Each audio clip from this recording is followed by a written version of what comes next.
Pure অ্যাকাউন্টসের। এই সমস্যাটি সমাধান করতে হলে আপনাকে ৩টা স্টেপ ফলো করতে হবে। প্রথম স্টেপ হচ্ছে আপনাকে প্রথমত ফেসবুকের পাসওয়ার্ডটি ফরওয়ার্ড করে নিতে হবে, একটি নতুন পাসওয়ার্ড বসাইতে হবে। দ্বিতীয় স্টেপ হচ্ছে আপনার পাসওয়ার্ডটি ফরওয়ার্ড করার পর আপনার জিমেইলের মধ্যে একটি মেইল যাবে, সেখানে দিস ওয়েন্ট মি লেখা থাকবে, অথবা যদি বাংলা থাকে তাহলে লেখা থাকবে এটা আমি নই। ওটার উপরে চাপ দিয়ে ধরলে কপি ইউআরএল পাবেন, ওটাকে ক্রোমে সার্চ করে আপনাকে আপনার ফেসবুক অ্যাকাউন্টটাকে প্রথমে লগে ফেলাইতে হবে। আর যাদের জিমেইল অ্যাড নেই তাদের জন্য একটি প্রয়োজন পড়বে একটি ভোটার আইডি কার্ড, যেটার সাহায্যে আপনাকে ইম্পোস্টার মারতে হবে। ইম্পোস্টার মারে আপনার আইডিটাকে লগে ফেলাইতে হবে। এই ভিডিওটি আমার ডিসক্রিপশনে লিঙ্ক দেওয়া আছে, সেখান থেকে চাইলে আপনি দেখে নিতে পারবেন।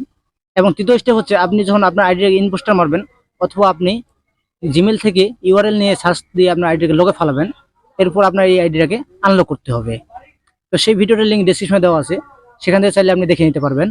জিমেইল দিয়ে এই সমস্যাটি কীভাবে সমাধান করতে হয় এবং নাম্বার দিয়ে এই সমস্যাটি কীভাবে সমাধান করতে হয়, সেই ভিডিওটির লিঙ্ক ডিসক্রিপশনে দেওয়া আছে, চাইলে সেখান থেকে দেখে নিতে পারবেন।